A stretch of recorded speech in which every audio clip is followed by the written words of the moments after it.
Hello friends, good morning to all of you. आज है 5 फरवरी और 5 फरवरी के सारे top current affairs with map and general studies के फैक्ट्स हम लोग रिवीजन करेंगे। जैसा कि आपको पता है, सारे करंट अफेयर्स मैप के साथ पढ़ाए जाते हैं।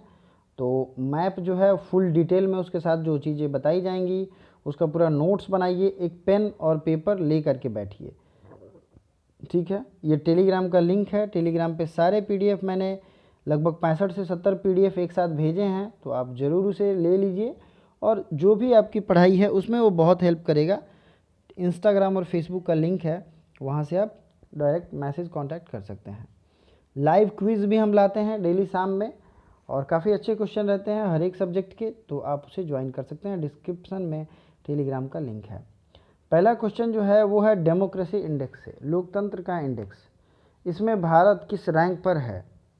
तो डेमोक्रेसी इंडेक्स जो है इसमें भारत 53 रैंक पे है। किस रैंक पे है? 53 रैंक पे। और ये जारी किया जाता है इकोनॉमिक इंटेलिजेंस यूनिट द्वारा। तो देखिए, दो चीज़ें पूछी जा रही हैं अभी के एग्जाम में कि ये किसके द्वारा जारी किया जाता है, इकोनॉमिक इंटेलिजेंस यूनिट, और इसमें भारत की रैंक क्या है? 53। और टॉपर कौन है? तो टॉपर है नॉर्वे। नॉर्वे जो है उसने इसमें टॉप किया है। और एक चीज़ बता दूं, नॉर्वे, डेनमार्क, ये सब देश जो हैं ये ह्यूमन डेवलपमेंट इंडेक्स में काफ़ी ऊपर हैं और काफ़ी बेटर परफॉर्मेंस इनका है, ठीक है। तो लोकतंत्र इंडेक्स का ये सीन है। तो इसमें जो है पिछली बार इंडिया 51 नंबर पे था, लेकिन इस बार 53 नंबर पे है।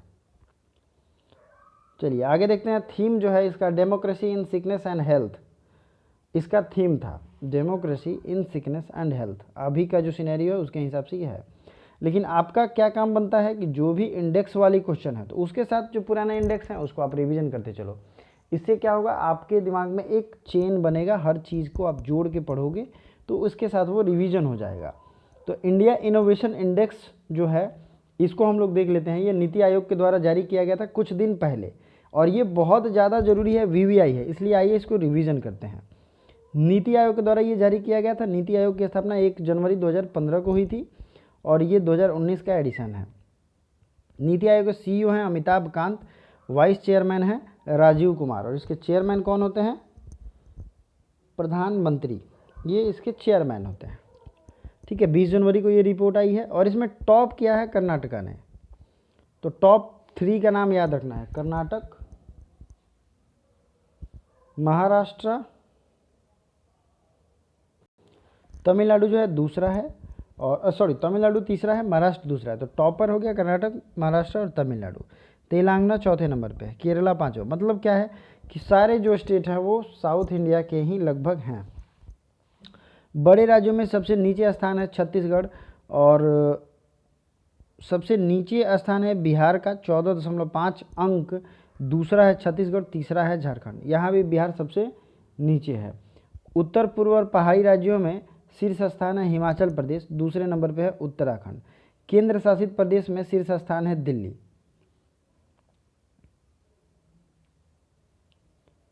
किस शहर में आर्द्र भूमि संरक्षण एवं प्रबंधन केंद्र की स्थापना की गई है? तो ये किया गया है चेन्नई में। First centre for wetland and conservation management system ये डेवलप किया गया चेन्नई में। 2 फरवरी को वेटलैंड डे था, इसी के शुभारंभ में ये किया गया है। अब जो है अगला क्वेश्चन है, Pooja Kapoor is next ambassador of which country? Pooja Kapoor को अगली राजदूत के रूप में किस देश में नियुक्त किया गया है? तो ये नियुक्त किया गया है डेनमार्क, ठीक है। डेनमार्क आई थिंक आप लोग जानते होंगे।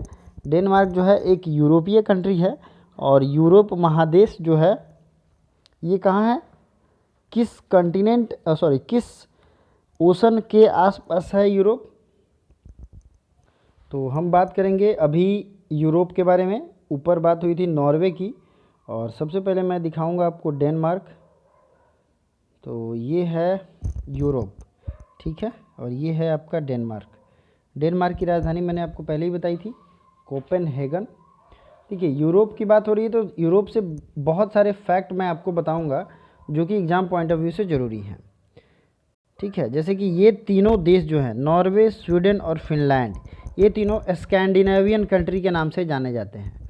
Please note it down, bore नहीं होना है, नोट करते चलना है। स्कैंडिनेवियन कंट्री, ये तीनों हैं, नॉर्वे, स्वीडन और फिनलैंड।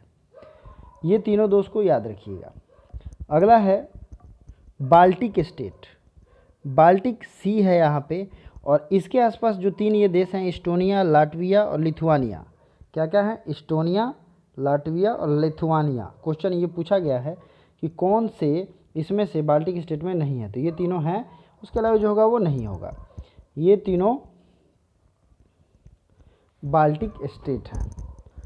अगला देखते हैं, यूरोप की सबसे ऊंची पर्वत कौन है? आल्प्स पर्वत, आप जानते होंगे, ऊंची श्रृंखला भी है। और रसिया एक ऐसा देश है पूरे वर्ल्ड में जो 2 कंटिनेंट तक फैला हुआ है, मतलब यूरोप में भी फैला हुआ है। ठीक है, ये है इटली। इटली की राजधानी है रोम, और आपको इसके बारे में पता होगा। इटली को एड्रियाटिक की रानी कहते हैं, कई बार एग्जाम में पूछा गया, एड्रियाटिक की रानी किसे कहते हैं? इटली को।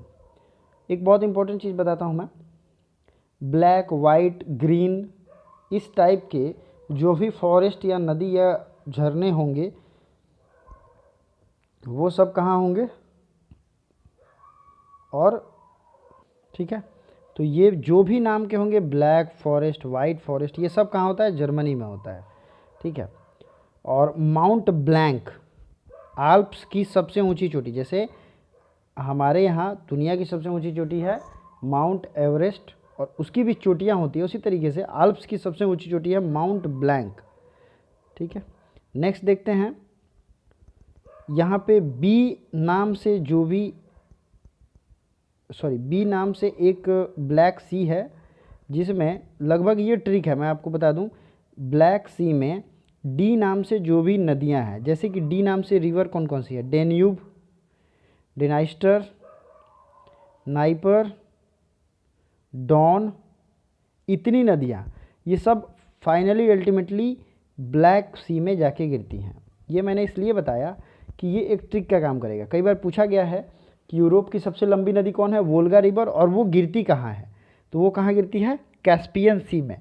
वोल्गा रिवर कैस्पियन सी में गिरती है, लेकिन जो डी नाम से नदियाँ हैं, जैसे नाइपर, डेनिस्टर, डॉन, डेन्यूब, ये सब बी में गिरती हैं, मतलब ब्लैक सी में गिरती हैं। तो ये क्लियर रहना चाहिए, एग्ज़ाम में जब भी पूछा जाए तो आपको याद हो। बहुत पहले हमने ज्योग्राफी का एक मैप सीरीज स्टार्ट किया था, जिसमें मैंने एशिया तक पढ़ाया था और वेस्ट एशिया तक को अच्छे से पढ़ाया था। उसके बाद मैंने नहीं पढ़ाया। अगर अलग से वो फिर से सीरीज स्टार्ट करनी हो तो लेट मी नो, आप कमेंट करके बता सकते हैं, मैं फिर से उसको स्टार्ट करूँगा। अगला है जर्मनी। जर्मनी को ज़रूर जानिए, ये है फ्रांस, ये रहा स्पेन, फ्रांस, और ये हो गया जर्मनी। जर्मनी की राजधानी कहाँ है? बर्लिन। और इस जर्मनी में, जर्मनी का RUHR रूर बेसिन जो है, ये कोयले के प्रोडक्शन के लिए फेमस है। चलिए, गंगा ऑफ इटली किस नदी को कहते हैं? तो पो नदी को, PO, पो नदी को। चलिए आगे बढ़ते हैं, यूरोप के लिए काफ़ी है। नेक्स्ट फैक्ट की तरफ, the little book of encouragement. तो the little book of encouragement के ऑथर यानी लेखक कौन है? तो ये लिखे हैं बुक ऑफ एनकरेजमेंट, ये लिखा गया दलाई लामा के द्वारा। दलाई लामा को आप जानते होंगे, ये बौद्ध धर्म के एक बहुत बड़े धर्मगुरु हैं। इवन ये कहें कि ये भारत के सबसे बड़े धर्मगुरु हैं। और ये अरुणाचल प्रदेश का जो त्वांग इलाका है, उस इलाके में रहते हैं, बौद्ध मठ बना के।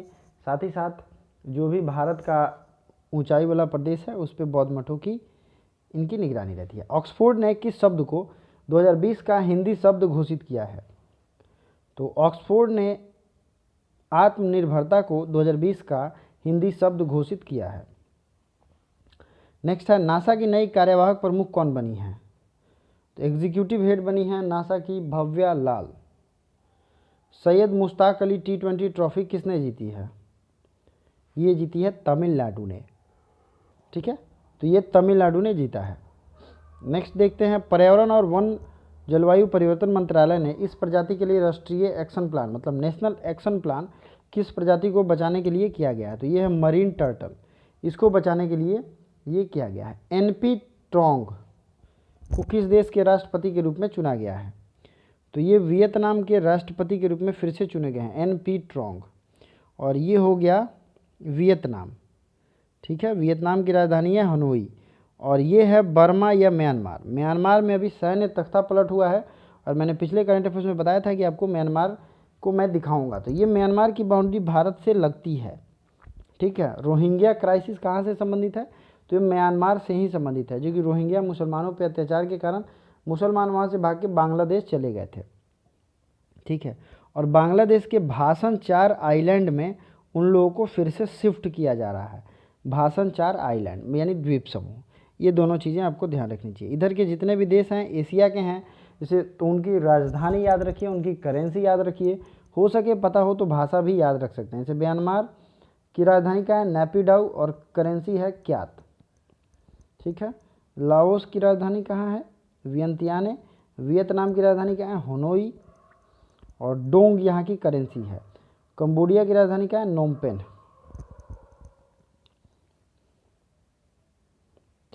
अगला क्वेश्चन है, किसकी आत्मकथा by many a happy accident launch हुई है।